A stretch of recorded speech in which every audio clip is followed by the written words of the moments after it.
Kitty!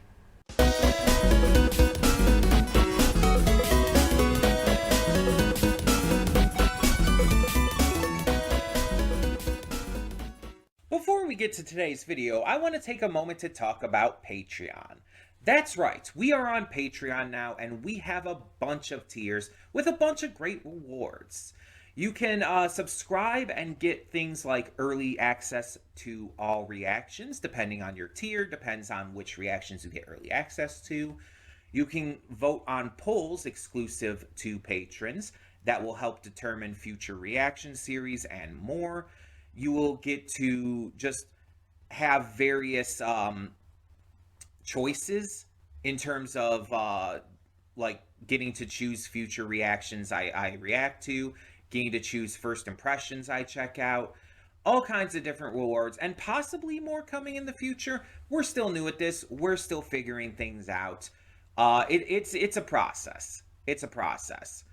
But we have multiple tiers, so whatever you would be able to donate, if you're able and willing to donate, is appreciated. It helps me out, it helps the channel out, it helps us grow. It's going to help just, standardly. It's just something new to check out. Plus, if you like getting the reactions early, that's also a plus. But it is optional. If you're unable to do it, that's completely fine. All reactions will come to YouTube just a little bit later, a week later or so. So that all being said, thank you as always so much, and let's get on with today's video.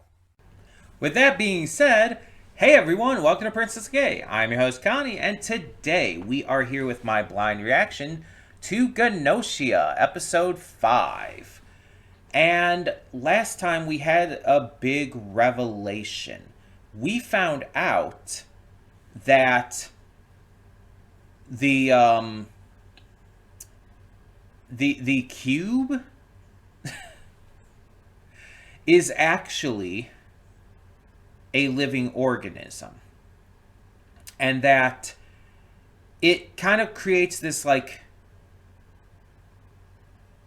symbiotic relationship with the host, to where it causes this time loop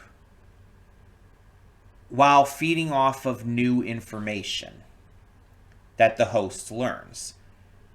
So as the host goes through this time loop, every new piece of information they learn about each of these characters, that Yuri learns about each of these different characters, all these different crewmates that can go back and forth, switch back and forth throughout the different world lines. Every new bit of information feeds the cube, and once it's full, it just goes on its merry way, goes to another dimension. The time loop is stopped and all. So the final loop is going to matter. That means, because whatever the final loop that the cube ends up getting the last bit of information in, like, Yuri definitely has to find the Gnosia in that one, because otherwise, death. And preferably without freezing any innocent people, too. That would be preferable. Now, I had a comment, and let me bring this up real quick. I had a comment I wanted to read from 2 episodes back. As I said before, we're kind of like 2 episodes ahead based on the YouTube comments I'm getting. Because, episodes go a week before on Patreon, and just with my recording schedule, yeah, I record a little earlier than, the episode comes out even to Patreon. Just as an example, I'm recording this on a Monday. This goes up on a Friday, so yeah. Anyway, I got a comment on my episode 3 reaction, which just went up this past Friday. And it clarified a couple things. First off, of the initial first group of people, I was clarified by a viewer that SQ and Gina are both women who use she, her pronouns. Now, I might not fully always remember this, and I might just use they, them pronouns as kind of a blanket set of pronouns for everyone, just to be safe. And I have been assured that if I mess up occasionally, it's fine. I'm clearly trying. So people have said it's like, oh, you're good. But yeah, if I don't remember at any point, I'll just use they, them pronouns anyway. So apparently in the game, when you meet the characters, like you get a profile on them, which is pretty interesting. It tells you more about them, like age, gender, planet of origin. Um, Yuri is the only one who doesn't have this. But like for example, like Setsu is 18 and is from base 52. Rakio is 18 from the Glies fleet. Gina is 21 from Earth, and SQ is 24 from the Lilu belt. Stuff like that.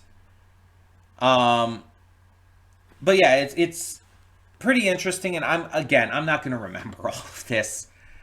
I talked about as well how I'm not like always the best at like these social deduction things. And it's just like there's just some things that I'm not going to fully click with. And so if I make any mistakes or say anything wrong, I apologize. My mind doesn't always like lock in information in the way I would really like it to.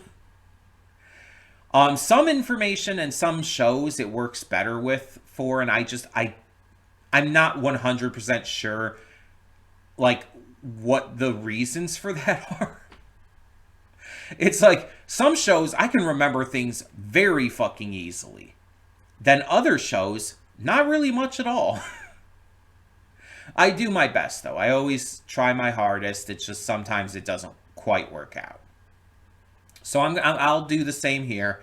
I'll try as best as I can to remember all this bits of information, but I can pretty much guarantee you now I won't remember like a lot of specific things. I'll do my best, but we'll go from there. So at the end of last episode, after the big revelation of the cube and everything, and all we got with our new character for that episode, which was I can't remember the name right now, but they were like the very almost detective like character in the way that they were acting. Shrine Maiden, I believe that they were, and I think they went by she her pronouns as well. I think, if I'm remembering right, but I'm just gonna say they them just to be safe when I'm not sure. But yeah, their entire thing was basically like being very accusatory and not really trusting in anyone and shit. And it didn't quite go over super well. But yeah. At the end of last episode, we got two new characters. There's this kind of plain looking character who had a cat. And then the other one was like kind of the opposite, who like had some underboob showing as well as a bunch of like body tattoos. Really unique and interesting design. Looked fantastic from a design standpoint. Both of them actually did. Because the plain looking character, they were made to look plain looking. And it's very clear it was an intentional choice. So I'm very curious to see what these new characters are like. I'm very curious to see like what we might learn next. Are we going to learn more about characters we've already met? Are we just going to focus on new characters? Both? I don't know. And with these revelations, I wonder how Yuri's going to handle a lot of this going forward. I feel like there's going to be a lot of like twists and turns in this series beyond what we already know. So I'm definitely interested to see what next we go to. Oh, also, someone was saying that like if I was interested, I could also play the game. But they're saying like, oh, you don't have to worry about playing the entire thing. It's like 20 hours, and it's like that's all. It's funny because I pretty regularly play games that are like well past that. I think I already have more than 20 hours in a game that I've already begun recording for my gaming channel that's not even started on the channel yet. I think I've already put more than 20 hours in that game and it's not even like going up on the channel yet. I'm just like pre-recording stuff for it. I've been playing games like Dragon Age the Veilguard, and I've played Horizon Forbidden West on the channel. Baldur's Gate 3 was a let's play I did. It's like I'm not afraid of games being longer as long as they're, good and entertaining. My issue with playing the game for this though is that if I'm watching the anime, I'm going to know where this goes. And yeah, there might be some things in the game that aren't adapted into the anime. And some things that like are different just because of like it being a game and stuff. But I don't think it's going to be different enough, and that's kind of like a big downside to me. Because with a game where the story, or a game slash a show where the story matters like this, I feel like I'm not one who, let's put it this way, plays games more than once usually. I don't replay games that often. Unless it's like a party game or something like that, or like a roguelike. And it's because like I usually play games for a lot of the same reasons that I watch shows. And for a good amount of games, that's for story and characters. Because that's why I watch pretty much any show that I watch, for the stories and the characters. And so that is always like more important to me than anything else. It's like it's the same reason why I wouldn't be able to like play Danganronpa. Because I already know where that goes, because I've seen the anime. I know who dies. I know who the killers are. I know where it ends. It's like it's not going to be a surprise to me. And so why would I bother playing the game after having already seen the anime? Or and kind of the same reason I wouldn't play like Steins Gate, because I've seen the anime for Steins Gate. But again, that's a me thing, and I understand there's some people who would have no problem going into that. It's not my kind of thing to like probably play a game like this after having already watched the anime and experienced the story. So I probably wouldn't. I probably wouldn't. Um, I appreciate the suggestion though. And I always appreciate suggestions for other games in the future. And if you haven't checked out the gaming channel, that is linked to in the description below. There's an entire channel for gaming content. There's some gaming stuff on this channel as well, but that was back from before I made the specific channel for games. So all of like the stuff from this channel is also linked to in playlists on the new one anyway. Which includes, I think the first act of Baldur's Gate 3 was actually uploaded to this channel. And then acts 2 and 3 were on the other channel. But all of it is in playlists on the new channel, so. Yeah, I would definitely suggest checking out the gaming channel if you haven't. I have daily uploads there. We're doing a bunch of great games currently, such as Witcher 3. Dispatch has just ended. We have Pokemon Legends ZA. We have, what else am I doing? Lost Records, Bloom and Rage. Dragon Age the Veilguard is one we're still going through. So, yeah. And there will be plenty of more games in the future. Plenty of more. So, yeah, all of that being said, thank you so much for tuning in. And while we're also advertising that, I'll also advertise the Patreon. Because yes, we have a Patreon. It is also linked to in the description below, and subbing to it can get you things like early access. Depending on your tier, you get early access to movies at the $5 tier. The $10 tier adds in show reactions as well, and so on and so forth. Each tier adds in another level of early access. On top of that, There are other rewards, such as getting to vote on exclusive polls in the future. You get to have me react to things of your choice, and so on and so forth. All of it is listed on the Patreon page itself. You could check it out, and if you have any other questions, feel free to ask. That all being said, it is completely optional. You don't have to take part in it. Everything will come to YouTube. You just get it earlier on the Patreon. But that being said, thank you so much for tuning in, and let's get this reaction going. Hold up just a sec. Before you click that link down in the description below to get to today's video, I want to remind you of all the awesome content we have both on this channel and the Princess of Gaming channel.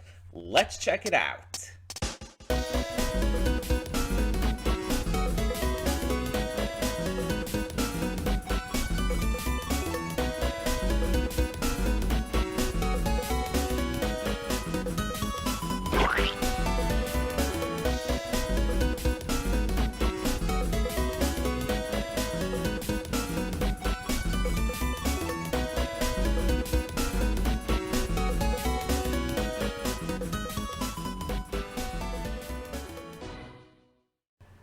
Welcome to the Afterthoughts, and we'll begin with spoilers in 3, 2, 1, now. So we got two new characters this time, Chippy and Comet. Both of them are pretty interesting, but for different reasons. Chippy wants to be a cat. They've grown up around cats their entire life and want to become one. So they had this surgery that kind of like forcefully connected a cat to their body, and now they kind of live in like an almost symbiotic relationship. And this is like the first step to becoming a cat that allows them to like connect with it and bond with it and like learn what it's like a little bit more, I guess. It's a very interesting thing, and I'm not gonna like judge on this entire thing because of the entire aspect of like this taking place in like a very distant future, and like with, you know, people who are living on different planets with all kinds of different ideals, and it's not my place to judge on that. If you want to be a furry, go ahead and live your best life. As a furry myself, though I would never take it that far personally. And then we have Comet.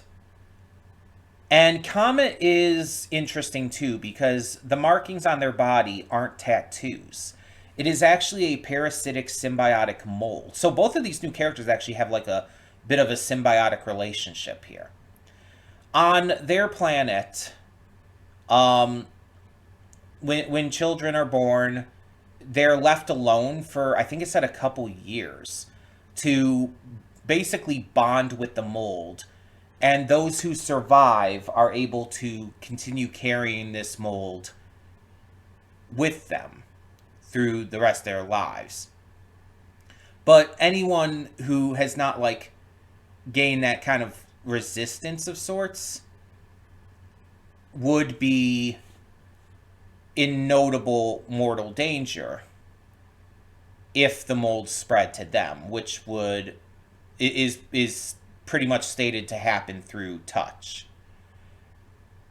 Which basically means that Comet probably can't have sex with anyone, unless they find a way to get rid of the mold elsewise. But it seems like that they're okay with the mold, because again, this kind of symbiotic relationship and all.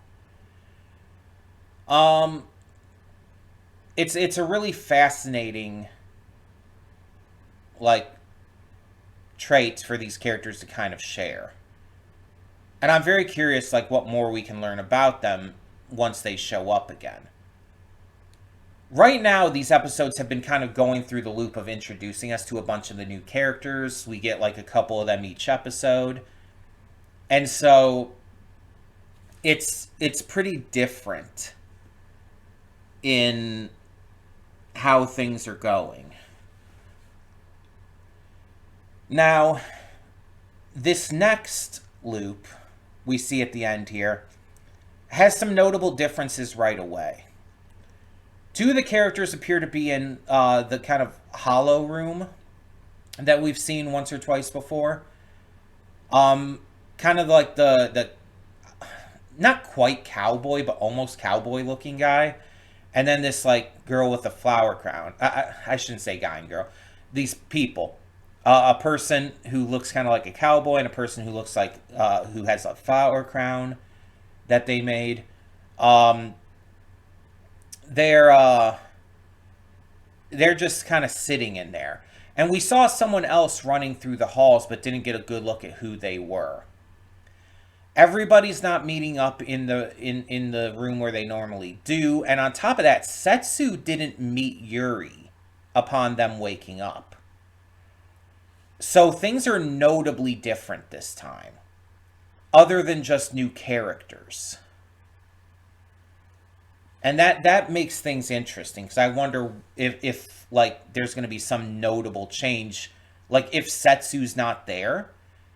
Is that going to like cause a notable change in how the characters act and react around each other? How they figure things out? I guess we'll see.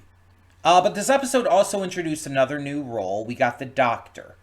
So while the engineer is able to study one person per day and determine if they're a Gnosia or not with 100% certainty, the doctor can do it for someone who is just put into cold storage. They're basically able to check if the person who was just put into cold storage was actually a Gnosia or not. Which, if the engineer hasn't already checked that person, could be extremely valuable. And did come in handy in this episode. Because with the new characters and with everything else, we also see that there are still 2 Gnosia and 2 people claiming to be engineer. And so the idea is put up that one of those who claim to be engineer has to be a Gnosia. And we know that with both of them making their claims about who they checked out, that's going to give some information. I wasn't figuring it out quite well. I'm like, okay, what does all that mean? And luckily, Yuri was able to explain that. So, oh my god, names are escaping me right now. Hold on a second. There's a lot of characters to try to remember the names. Stella claiming that Chippy was one of the Gnosia, as was made clear by Yuri, would not help at all. It would actually cause a lot of problems for Stella, because she already had made it, by claiming to be an engineer along with the other one, the Shrine Maiden, there's already an enemy kind of factor there. And so forging another enemy would just like put another big target on your back and would make things bad if you were the Gnosia, something a Gnosia would not do. And so by this logic and everything else, it's just like, it really can't be Stella, because it just wouldn't make sense. And Yuriko, trying to find the name again there, Yuriko being the Gnosia, while also claiming that a character who's already stated to be a doctor isn't a Gnosia, also just kind of tracks as well. So yeah, Yuri obviously expressed it a lot better than I can here, but it was a really fascinating showcase of intellect, showing to us that Yuri is like fully grasping onto this, is fully like noticing things that they didn't before. They're able to like lock in to certain bits of information that me personally, as a viewer, isn't. Other viewers might be, but I'm not. Um, but the biggest thing of note for this episode that like I really like took notice of and really was fascinated by was the fact that it made a point of humanizing Chippy.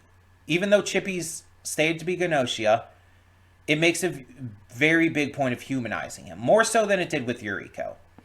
Yuriko was just kind of like salty at the end when they were caught. But Chippy, on the other hand, is actually kind of impressed and notes that their goal of becoming a cat and everything still remained with them after they became a Gnosia. And it shows to us as viewers that once a person is infected and becomes a Gnosia, that doesn't mean that they lose who they were. That doesn't mean that their like existence and personality and memories and just overall like wishes and desires are just gone. The Gnosia and them kind of like form into a single being. And while their goal is to survive and eat and kill, all those who aren't a Gnosia, they still have their other dreams intact. And that's fascinating to me. That's really fascinating. And it kind of ties back to Setsu being the Gnosia in was it last episode or the episode before? I think it was last episode. Yeah, it would have been last episode because that was like, it was the same episode where they had to talk about like all this information. So it brings it back to that. And it shows that like despite being a Gnosia there, we saw that they still cared for Yuri. And so that's fascinating. Also, I want to quickly check while I have this still up. At the very end here, who is the person that Yuri sees like run through the hall? I have it muted, so we won't have to worry about audio.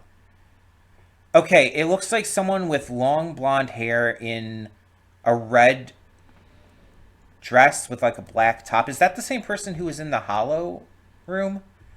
Did Yuri just end up... Yeah, definitely is. Okay. So Yuri just ended up following them there. Yeah. Yeah, like a black and red top as well. So it's the same person. Okay. So there's two people that we know of that are new. Outside of that, we don't know who else is there. But there might be the implication that Setsu is not, and that would be interesting because it'd be the first loop without them. But I guess we'll have to wait and see. I'm very fascinated, though, for a number of reasons. And this series continues to just be, like, tickling that itch for me of just this, like, really fascinating, intelligent, and thought-provoking series with just so many, like, great characters and everything. Also, I noticed as well, this is, like, the only episode so far that has, like, any kind of notable fan service to it with Comet being, like, naked for a good portion of that one, for pretty much that entire scene. And that's interesting too, because this series hasn't really done anything, or much of anything at least, with fan service up to now. It's not really that kind of series. But then we have this character who's just a lot more open and is like, basically showing their tits and everything to Yuri and Chippy without a care in the world. Just has absolutely no like qualms about that in any way, shape, or form. Like, not even pretending to hide anything. Like, they literally walked out butt ass naked, only wearing a towel over their shoulders that just, covers their nipples, basically. Everything else is very much, and even then, they, like, very much showed off their nipples to Yuri. Yuri saw some titty. Yuri saw plenty of titty.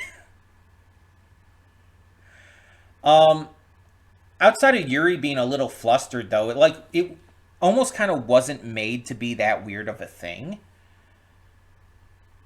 Like, Chippy didn't seem to care at all. Chippy didn't seem to have any, like, thoughts on it, even.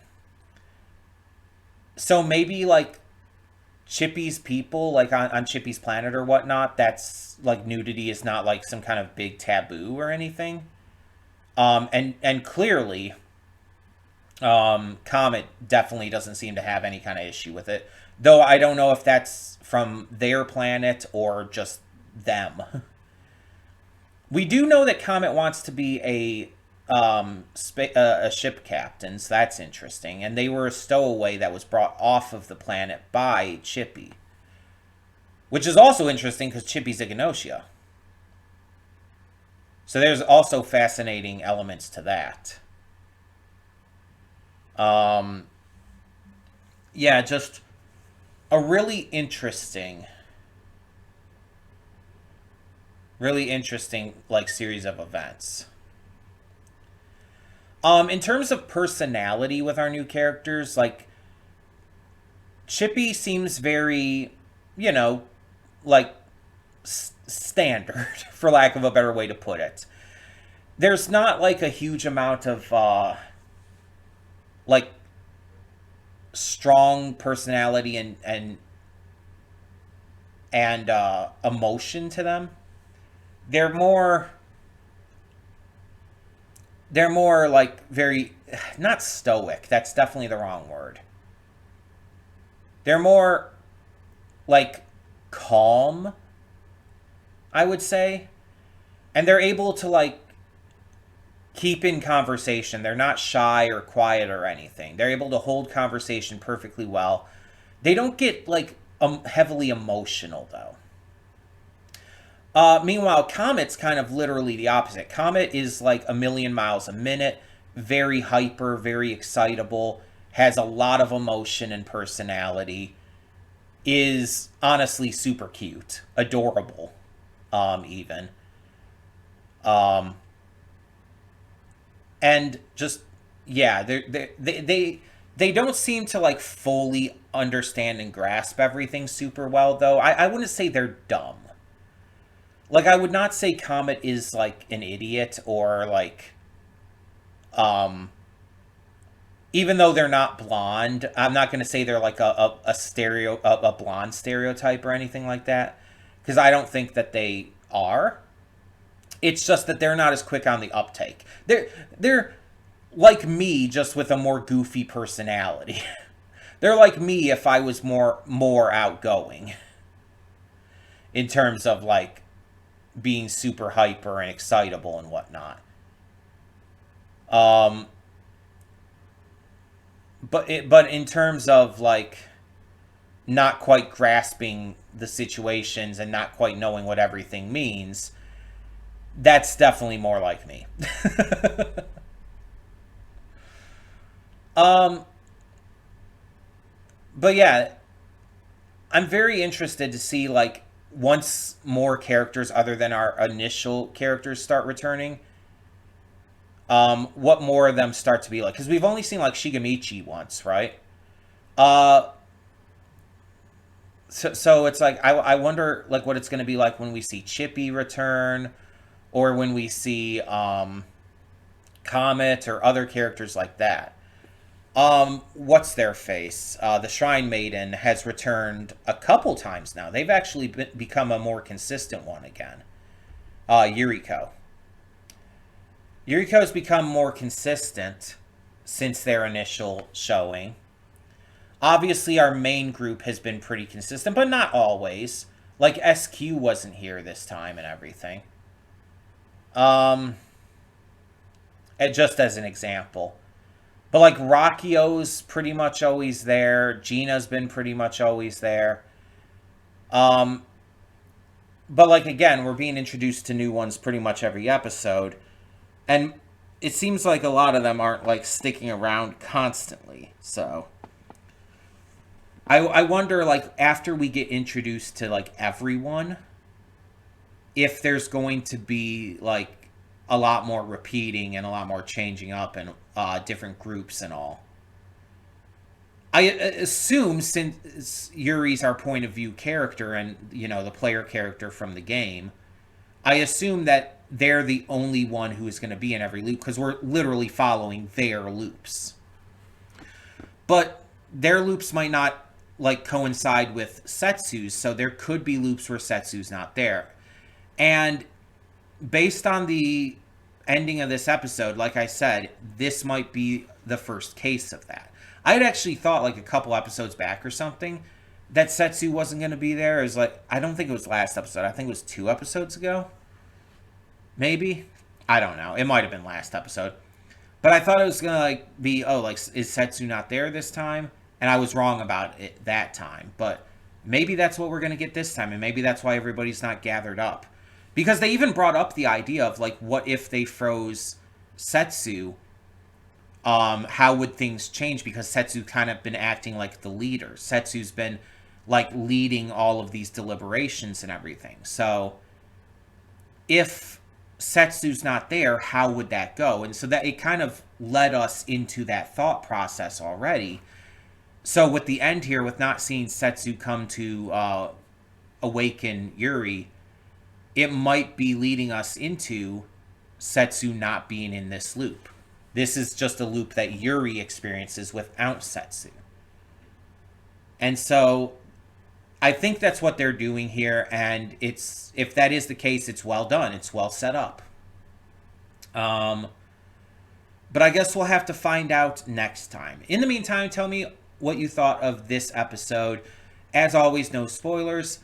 But if there's anything I missed or anything like you want to clarify on, like you have been doing in the comments of these videos on YouTube, please feel free to. Or if you end up watching on the Patreon and want to clarify anything there, you can as well. But all of that being said, thank you so much for tuning in.